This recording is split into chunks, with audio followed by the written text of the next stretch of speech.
Hello दोस्तों, स्वागत है आपका मेरे यूट्यूब चैनल इंस्पेक्टर दुर्गेश पर।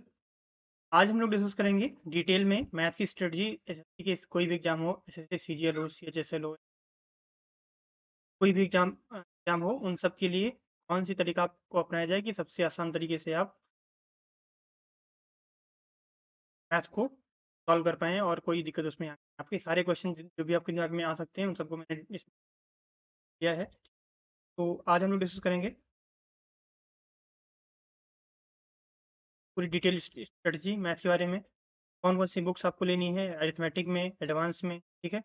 और इम्पोर्टेंस क्या है मैथ की, उसका वेटेज क्या है प्री और मेंस में, थियरी पे आपको कितना टाइम देना है, कैसे पढ़ना है, प्रैक्टिस कैसे करनी है, नोट्स बनाना है तो कैसे बनाना है, क्या-क्या बातों किन-किन बातों का ध्यान रखना है, ठीक है? प्रैक्टिस आपको करना है तो प्रीवियस ईयर पेपर को किस हिसाब से प्रैक्टिस करना है, मॉक टेस्ट को कैसे करना है, कहाँ से करना है, ठीक है?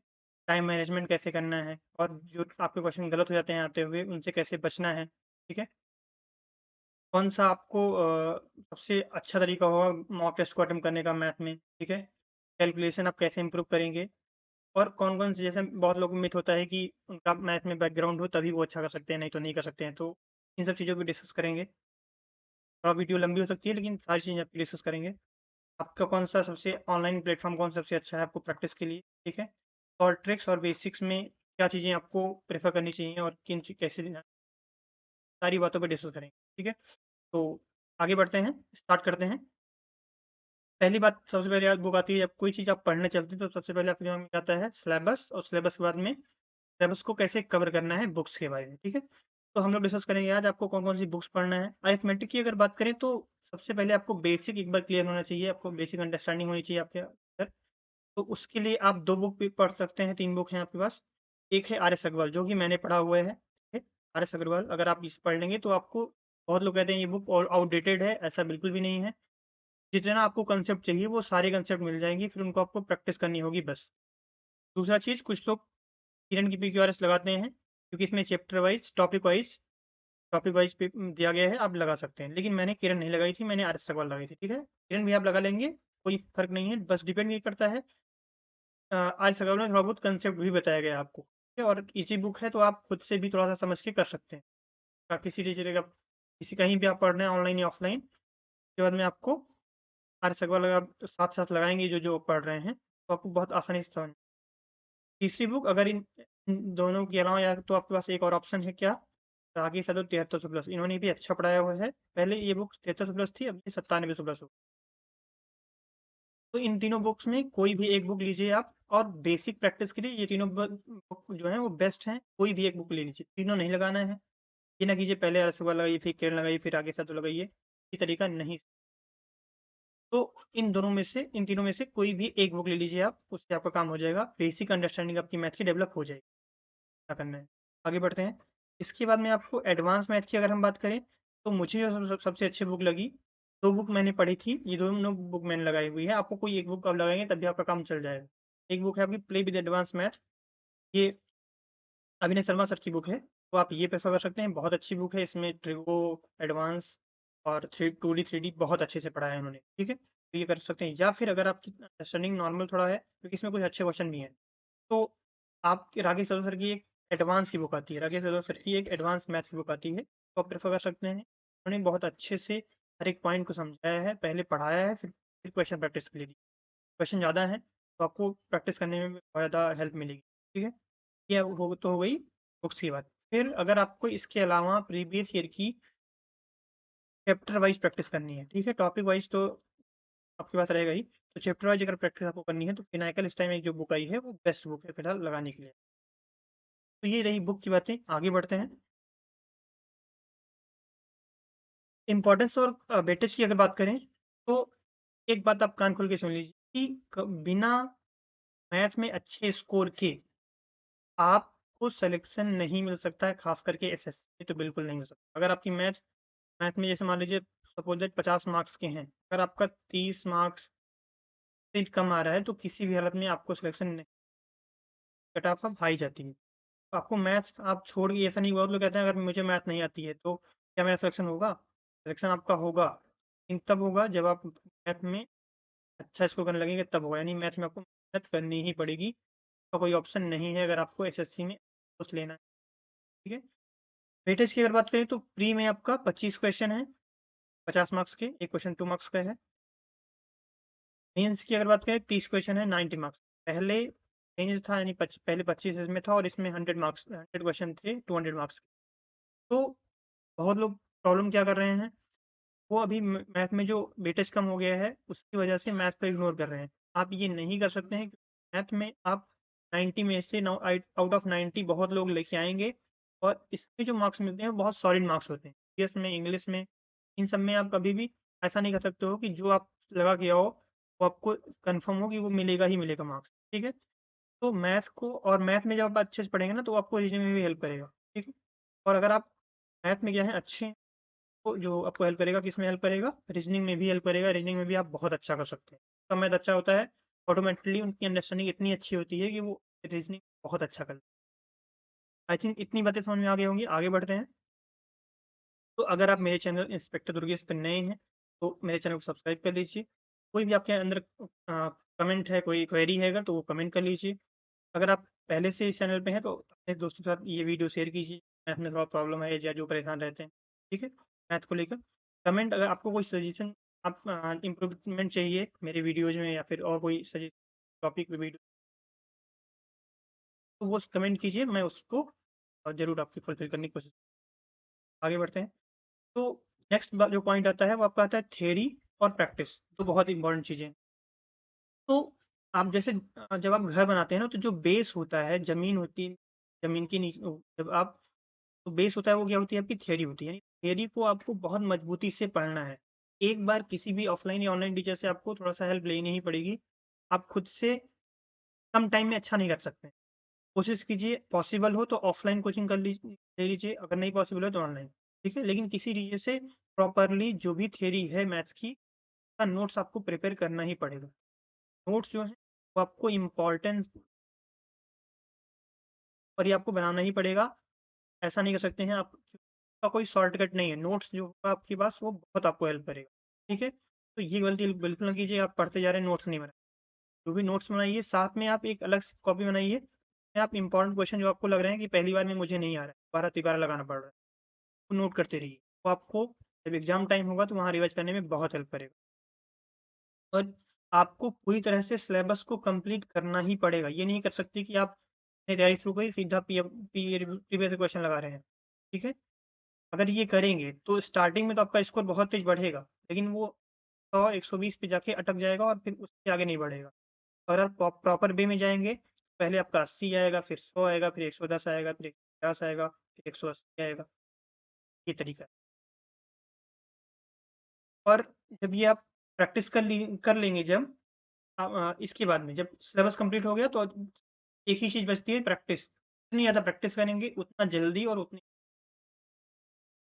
और आपको जो भी आपने नोट्स बनाया हुआ है उसको मल्टीपल टाइम आपको रिवाइज करना है। ये नहीं कि एक बार नोट्स बना दिया तो काम खत्म हो गया उसका, ऐसा बिल्कुल नहीं, क्योंकि आप कंसेप्ट भूलेंगे।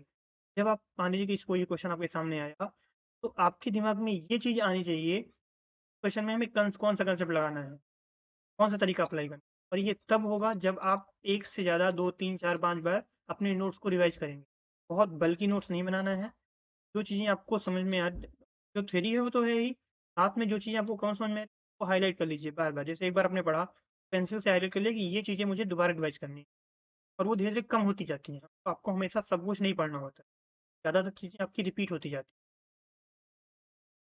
बहुत लोग क्या करते हैं, उनकी अरिथमेटिक अच्छी होती है, एडवांस में थोड़ा प्रॉब्लम होती है तो अरिथमेटिक ही लगाते रहते हैं, एडवांस पे नहीं जाते। ये नहीं करना है। दोनों का बराबर इंपॉर्टेंस है। क्वेश्चन कम ज़्यादा हो सकते हैं, जैसे मान लीजिए अगर 25 क्वेश्चन है, 25 में से ऐसा हो सकता है कि हो सकता है 15 क्वेश्चन आपका अरिथमेटिक का आए और 10 क्वेश्चन एडवांस आए। लेकिन इन दोनों का आपको जो अंडरस्टैंडिंग होगी, जो टाइम होगा वो लगभग बराबर होगा। यानी जितना टाइम आप अरिथमेटिक जितनी मन से पढ़ते हैं उतने ही मन से आपको एडवांस भी पढ़ना पड़ेगा। साथ ही साथ में आपको सीजीएल के साथ साथ में सीएचएसएल, सीपीओ और लास्ट 2 साल की एमटीएस का पेपर भी सॉल्व करना पड़ेगा, क्योंकि वो बहुत ज़्यादा आपको हेल्प करेगा आपकी प्रिपरेशन में, ठीक है। देखिए, ये ध्यान दीजिए, बहुत लोग क्या करते हैं, जैसे आपको मान लीजिए कोई एक चैप्टर है, suppose that work and time है, तो आपको बहुत अच्छे से आता है। तो बहुत अच्छे से आता है तो उसके अच्छे क्वेश्चन केवल लगाइए, ठीक है। बाकी जो आपके पास टाइम है उसमें कोशिश कीजिए कि जो आपको टफ टॉपिक लगता है, जैसे आपको 3D है, मुझे जैसे टफ लगता था थोड़ा सा। 3D में भी जो कटिंग वाला पार्ट होता है वो मुझे टफ लगता था, तो हम उसको 2-3 बुक से बार-बार लगाते थे। नोट्स आपका जो है वो कंपल्सरी है, बनाना ही है, और वो आपको पूरी प्रिपरेशन जब तक आप करेंगे शुरू से आखिरी तक, ये 1-2 दिन का काम नहीं है, शायद 2 साल 3 साल लगता ही लगता है, सबको लगता है कि टाइम टेकिंग प्रोसेस होती है, इतना आसानी काम भी नहीं है। मेहनत करना पड़ेगा, तो जितना ज़्यादा मेहनत करेंगे आप उतना जल्दी आपको मिलेगी और सही डायरेक्शन में। ये बातें क्लियर होंगी, आगे बढ़ते हैं। नेक्स्ट बात आती है प्रैक्टिस प्रीवियस ईयर क्वेश्चन की और मॉक टेस्ट, ठीक है? तो आपको क्या करना है, लास्ट 5 साल के यानी 2017 से लेकर 2022 तक जितने भी आपको एचएसएल, सीजी और एमटीएस के पेपर हो, एमटीएस का केवल लास्ट 2 ईयर का, बाकी सबका 5 साल का, तो प्रीवियस ईयर को सॉल्व करना ही करना है। बहुत लोग कहते हैं टाइम लगता है, टाइम लगेगा, ठीक है? अंडरस्टैंडिंग डेवलप होने में टाइम लगता है, या तो आप बहुत इंटेलिजेंट हैं तो आप एक्सेप्शन हैं। अगर आप मेरे जैसे जनरल नॉर्मल कैंडिडेट हैं मैथ्स में, आपको मेहनत करनी पड़ेगी। एक बार मेहनत कर लेंगे, कभी आपको जो भी अगर 200 में से तो 80 नंबर भी चाहिए, 100 नंबर भी चाहिए तो आपको मिल जाए। 90 में से आउट ऑफ 90 भी आप ला सकते हैं। लेकिन प्रॉपर वे में आपको मेहनत करनी पड़ेगी। जब क्वेश्चन आप पढ़िए क्वेश्चन, मैथ के क्वेश्चन को, तो जो की पॉइंट होता है, जैसे उसमें क्या बोल रहा है, लास्ट में क्या बोल रहा है, कोई डिजिट दिया गया है, उस पे फोकस। और हिंदी इंग्लिश दोनों में पढ़ने की कोशिश कीजिए। इंग्लिश पढ़ रहे हैं तो बहुत अच्छा है, अगर नहीं पढ़ रहे हैं तो जब ऐसा क्वेश्चन थोड़ा सा लगे कि हमें ये एक बार लगाने में नहीं आया या क्वेश्चन गलत हो गया, तो आप उसको रेफर कीजिए क्या, इंग्लिश, क्योंकि कभी कभी ये होता है कि गूगल ट्रांसलेशन में ये वाला जो होता है वो इंग्लिश में गलत हो जाता है और आपका क्वेश्चन आता हुआ नहीं लगा पाते, ठीक है? तो इंग्लिश वाला हमेशा प्रेफर कीजिए अगर आपको हल्का सा भी गलत लग रहा है तो। अदरवाइज इंग्लिश प्रेफर करेंगे तो बहुत आपको हेल्प मिलेगी। सब बहुत प्रैक्टिकल व्यूज हैं जो मैं आपको बताने की कोशिश कर रहा हूँ। मॉक टेस्ट आपको बहुत लोग कहते हैं कब देना चाहिए, मैंने इस पे वीडियो भी बनाया मॉक टेस्ट पे कि कैसे देना चाहिए, पूरा पूरा डिटेल वीडियो है वो आप देख सकते हैं। हालांकि बेसिक तरीका, जैसे आपका मान लीजिए 90 मार्क्स का मैथ में आ रहा है, तो 90 मार्क्स का आपने कोई प्रीवियस ईयर पेपर लगाया और इसका 60% यानी लगभग आपका 55 या 60 मार्क्स अगर आ रहा है प्रीवियस ईयर में, मिनिमम मिनिमम 60% मार्क्स आप प्रीवियस ईयर पेपर में अगर आप ला रहे हैं, आप मॉक लगाइए। अदरवाइज आपको चैप्टर वाइज प्रैक्टिस पे और प्रीवियस क्वेश्चन टेस्ट पे ही फोकस करना होगा। मॉक आपको लगाने की जरूरत नहीं। जब तक आप प्रीवियस ईयर पेपर में और चैप्टर वाइज अच्छा नहीं कर पाएंगे तब तक मॉक में अच्छा नहीं हो, ठीक है? तो स्टार्टिंग से ही मॉक पे जाने की जरूरत नहीं है। जब डिमोलाइज होंगे, आपका कॉन्फिडेंस लो होगा, तैयारी में प्रॉब्लम होगी। आगे बढ़ते हैं। दूसरी बात ये, जो मार्क्स हैं, उसमें आपके मार्क्स कम आ रहे हैं, ज़्यादा आ रहे हैं, इस पे फ़ोकस नहीं करना है। फ़ोकस किस पे करना है? आपको एनालिसिस करना है अपनी प्रिपरेशन का मॉक से। मॉक का मतलब आप देखिए कौन-कौन सी गलती आपसे हो रही है, वो हमें सुधारना है। आई बात समझ में? ठीक है? दूसरी बात, अपने कॉन्फिडेंस अपने आप को फ़ील कीजिए और जो आप मेहनत कर रहे हैं, उसका 100% ऐसा हो नहीं सकता आप मेहनत कीजिए और आपको उसका बेनिफिट ना मिले। ठीक है? आगे बढ़ते हैं।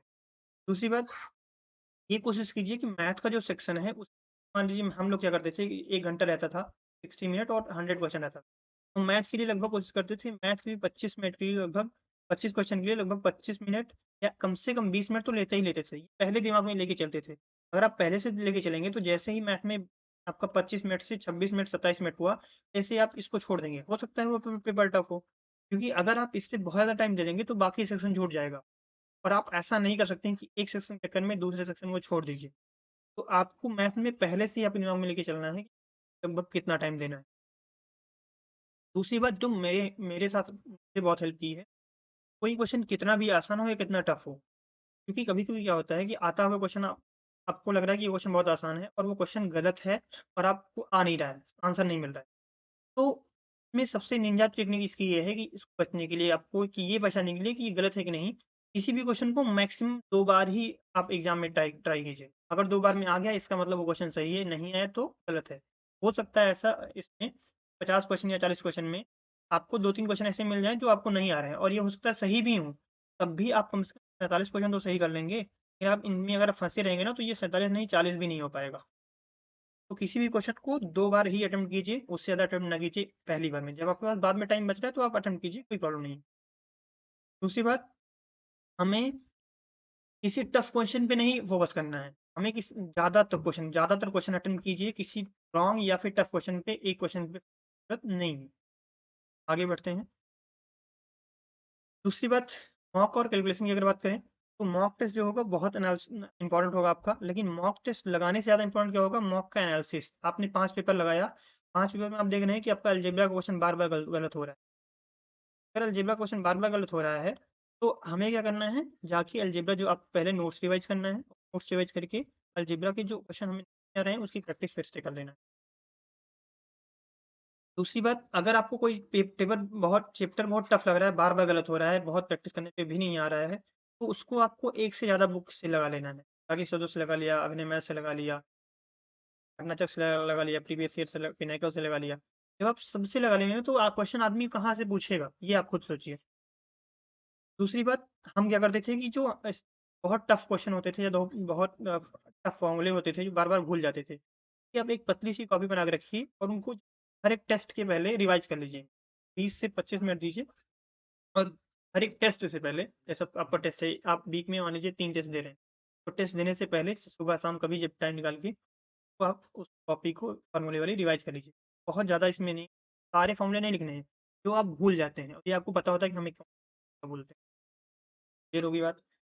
दूसरी बात, कैलकुलेशन जब तक आपकी अच्छी नहीं होगी तब तक आप बहुत अच्छा मैथ में नहीं कर सकते, ठीक है?